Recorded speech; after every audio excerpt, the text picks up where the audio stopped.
Here we are. It's November 11th, Veterans Day. We're at the Boston International Book Fair 2017, and we're going to be interviewing the proprietor of Brick Row Bookshop, John Crichton, who I've known for about 1,000 years, and one of the great booksellers in our country, and a past president of ABAA. And I'm going to start by asking you, John, tell us something about your background. Parents, siblings, where you went to school, where you lived, etc. Mm-hmm. I was born and raised in Nashville, Tennessee. I was the fourth boy, fourth of four boys. My father was in the trucking business. And my mother went to Vanderbilt. She was quite literate, very bookish. We had a book room in the house. And I grew up being interested in things antiquarian, and I developed a curiosity about books in general as a very young man. I mean, really as 10 years old. You know, I was pulling books off the shelf and going, why does this say first edition? What's the difference between this copy of Moby Dick and this copy? You know, there were some kind of Heritage Club editions or something. Yeah. But it was just a curiosity which carried itself into local bookshops I'd go into and ask people about things. So there was that's the basic 2-cent background. Your father was a trucker and your mother was from Vanderbilt. Mm-hmm. And are any of your siblings involved in anything bookish? No, not at all. But they're still in Tennessee. They're still all in Tennessee? They're still all in Tennessee, all sort of independent businessmen like my father. Okay, so where'd you go to school? I went to school in Nashville. I went to private school and public school in Nashville. Then I went to the Winchington School in Winchington, Massachusetts. From there, 2 years at Emerson College here in Boston.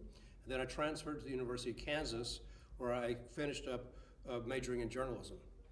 And it was 1975 that I graduated from the University of Kansas. It was the days of wine and roses for journalists in Woodward and Bernstein. Yeah. And I dreamt of being a great journalist someday, but then got out into the real world of journalism and proceeded to fail.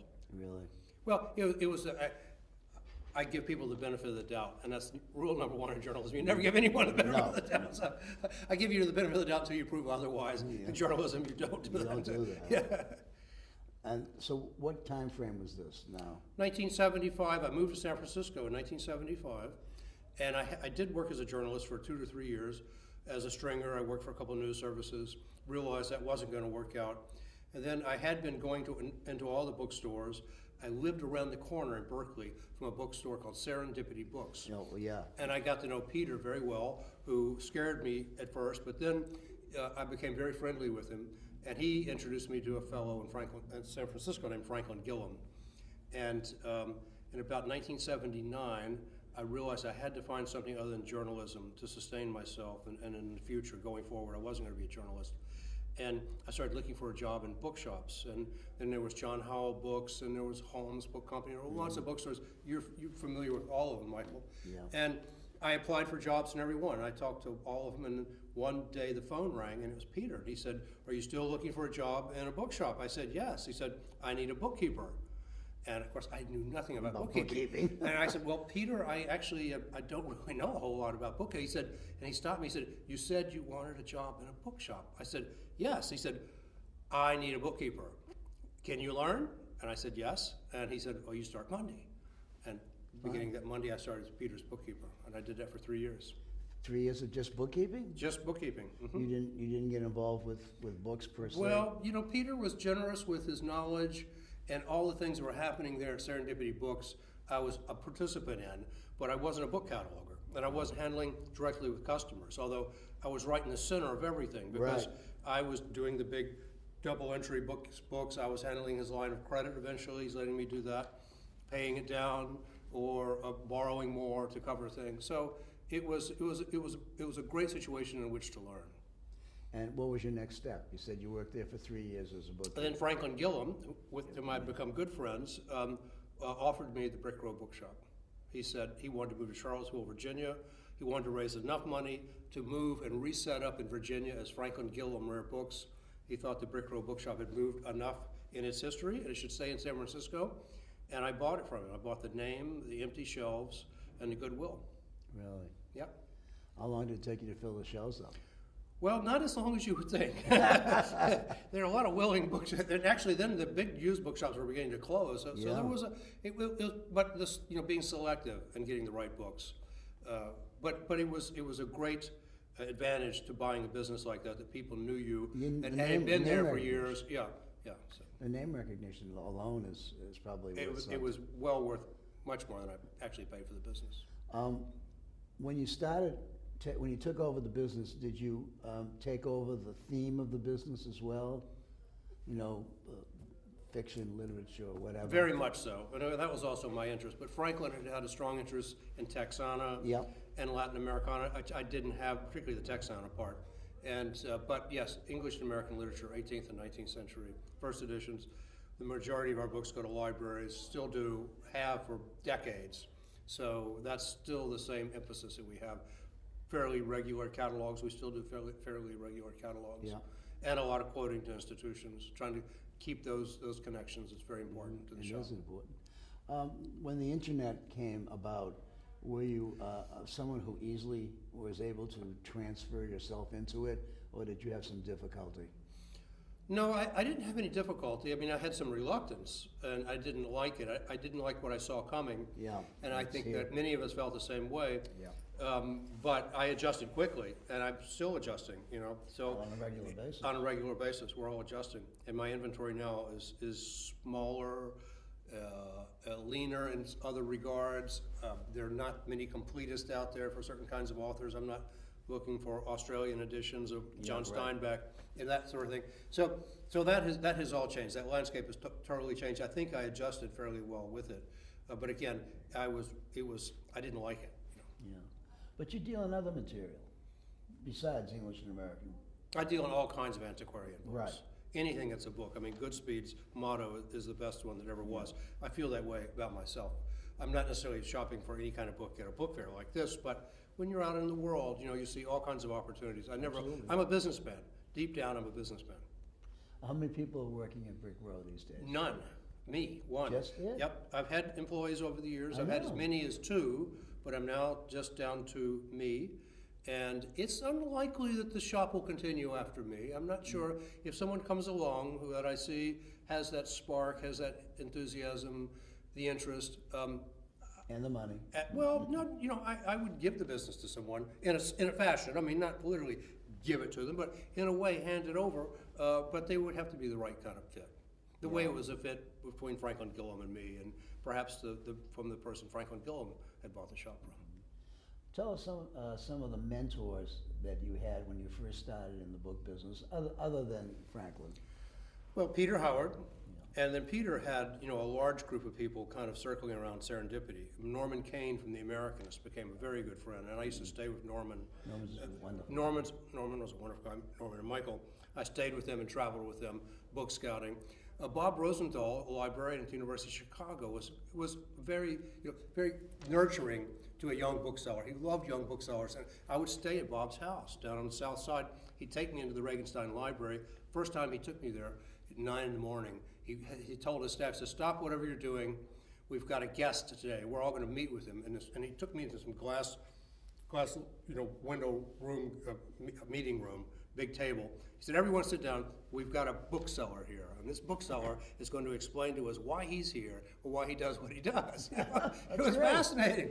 And I said, Bob rubbed some people the wrong way, and others loved him, and I love Bob. So Bob was an example of a librarian who was close, and I used to see Marcus McCorris, a lot. When I come here, I'd go out in Worcester and go to lunch with him and just listen to him and talk to him. People like that meant a lot.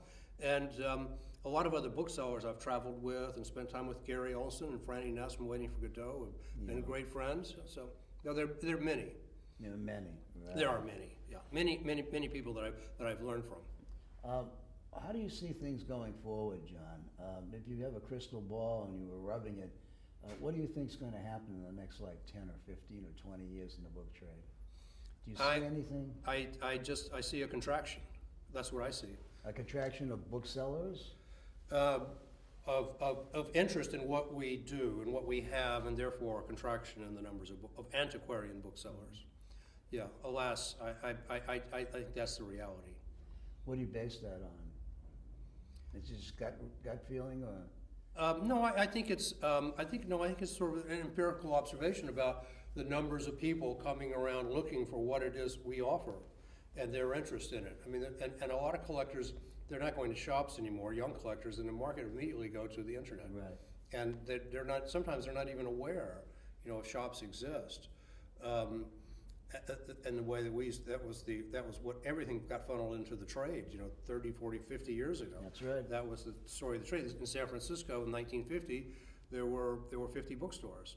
And now in that same geographical spot in San Francisco, there are 5.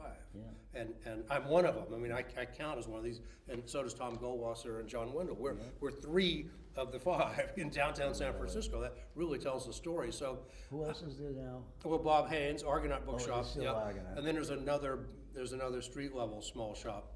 What happened to Acorn? Acorn closed about 8 or 9 years ago. Yeah, let's see how up to date I am. Yes, you haven't been there in a while. No, I have not been to San Francisco in a while, Right. although I'm planning to go to the book fair, not this February, but in 2019. Great. But that's been the trajectory. Beginning, I've given a talk about the history of the antiquarian book trade in San Francisco, 1850 to the year 2000. And in 1850, between 1850 and 1875, it grew almost to be 50 to 60 bookstores in San Francisco. In 1900, there were still about 60. There are more people, so there are fewer per capita, but still there are about 60. They're not all the same names, but there are a lot of the same names. And in 1950, that's pretty much stable. Some different names, but the same number. But then you get to 1960, and the number goes down. You get to 1970, you study the business directories, and the number goes down to about 40 bookstores.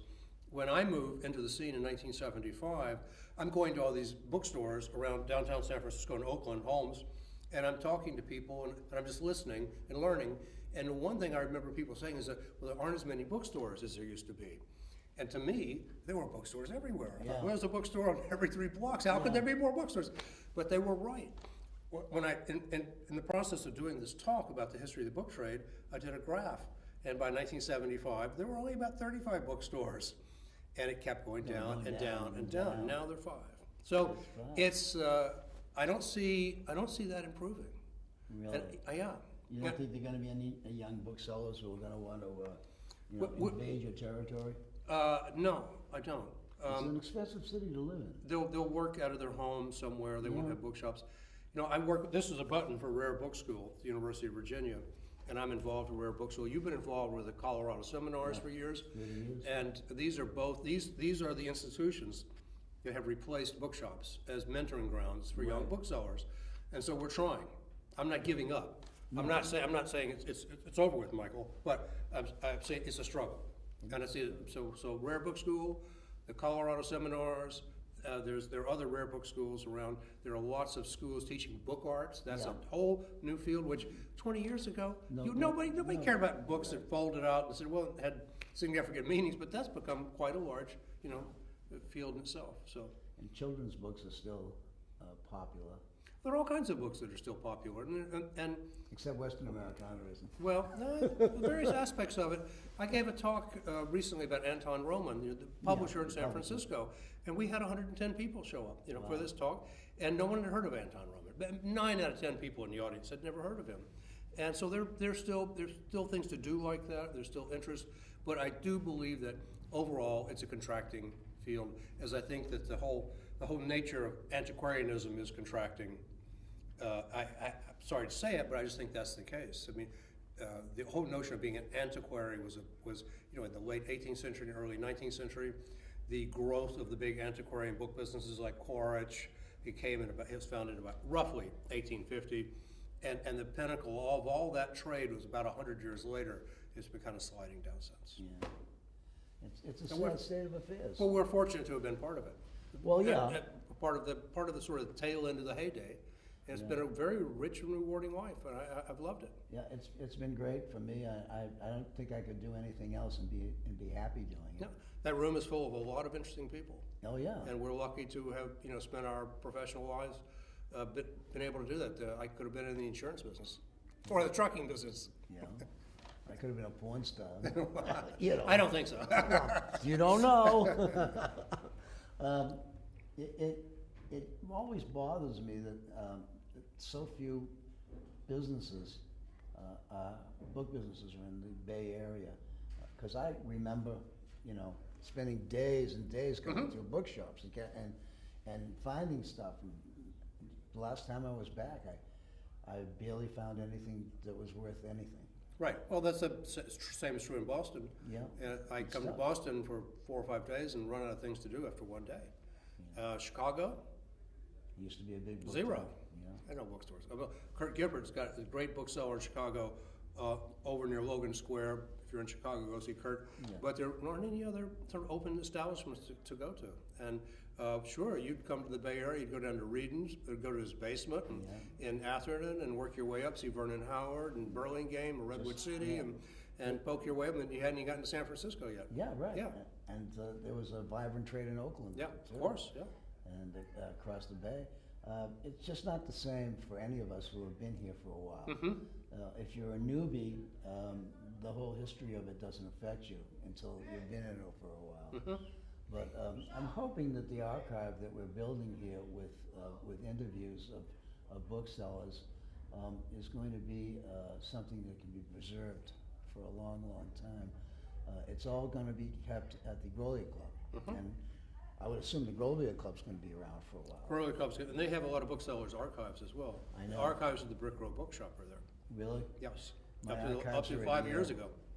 I give my archives to Yale because I have a connection with Yale that goes way back to Jim Babb and Archibald Hanna in the 50s. Sure. I want to ask you a couple of more questions, John. You started in the book trade in what year again? Well, I started working for Peter in 1980, and then I bought the Brick Road Bookshop and took that over in 1983. Okay. And you've always been in the same location with Brick Row? Well, we were 278 Post Street, and we moved to 49 Gary in 1994. So we're right in the same neighborhood, downtown neighborhood. San Francisco. And what do you think about this whole business with millennials who are so visually oriented that it's hard to look at a book? They want to see a print, or they want to see a map, or they want to see an autograph. Well, I'm not sure I have an opinion on that. There was a map show recently in San Francisco which was packed with millennials coming to look what you're talking about, this same phenomenon. And one of the map dealers that had the most people in his booth sold what they call pictorial maps. The Joe Mora type maps of America, things, and they love that. They'd never seen anything like it. Wow. And you see a lot of people hovering around pictorial things at these book fairs, but I don't sell that kind of material, so Yeah. I don't. How many book fairs a year do you do? I'm now down to one, New Just York. You don't do California? I'm not doing California because I'm running the business by myself. Right. So New York is the one, and as long as we're at the Armory, I'll do that. Yeah. That to me is the big top. Well, yeah, it absolutely is. But there's some talk about the Armory not being able to house us. Well, they give us the dates, and we take it or leave it. Yeah. Right. Well, that's why it's in March instead of April. Yeah. I find March to be a very difficult month to be traveling around that part of the world. So, but in any case, it is what it is. Do you own your own building? You don't own your own No, building. no. You're a I wish I renter. did. Yeah. Yeah, you I'm wish a you did. resident. It's right. You wouldn't be in the book business anymore. You'd be a landlord. Oh God! Stop for a second. I gotta just shut this off. I forgot to shut it off. Well, John, what do you see? You're going to be in the book business for X number of years. You're hoping to have somebody come along that will keep the Brick Road business. I'm not worried about that. If someone comes along, I'm open to it. But I plan to remain in business for many years, as far as I can see. I'm 65, good health, and I don't see why I won't be doing this 10 years from now. I don't see why either. Clarence Wolfe called me up a couple of weeks ago and before I had a chance to say hello, he said, "What's your exit strategy?" I said, "Death." What's his? I don't know. He doesn't have one. He doesn't have one. He doesn't have He's one. got a lot of books. Yeah, I mean, there's a lot of people with a lot of books, and they're all wondering, what are we going to do? What would happen if, for example, you decided because of health or some other reason, you want to be a bookseller anymore? What the prospects for selling a business The like window of opportunity in liquidating of large inventory is narrowing, Yeah. just as the interest is in our material. It's a similar kind of thing. So some of these windows are narrowing, yeah. So I'm not sure what you do. So it's probably good if you're my age to have a plan. Well, I look around the room and about 2/3 of the dealers are 60 years old or older. And I'm saying to myself, you know, what if all of these people at the same time pass?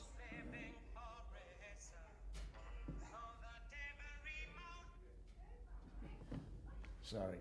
What was I talking about? Talking about the large amount of people in the trade who are X or older. And should they all decide at the same approximate time to go out of business or to sell their business, I can foresee a huge amount of material coming onto the market.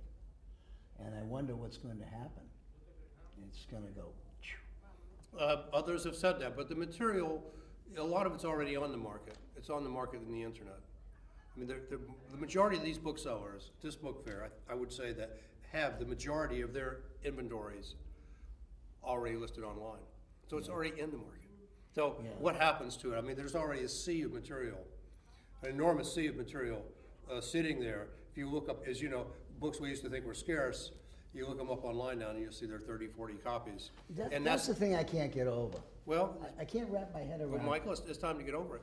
I know I'm going to have to get over it. But what I'm saying is that when you say this material suddenly become available, I'm saying is that the majority of this material is now available. So yes, I believe it is. The majority of it is. I mean, are there huge book barns out there filled with books that are uncatalogued? I think the saturation point is pretty high.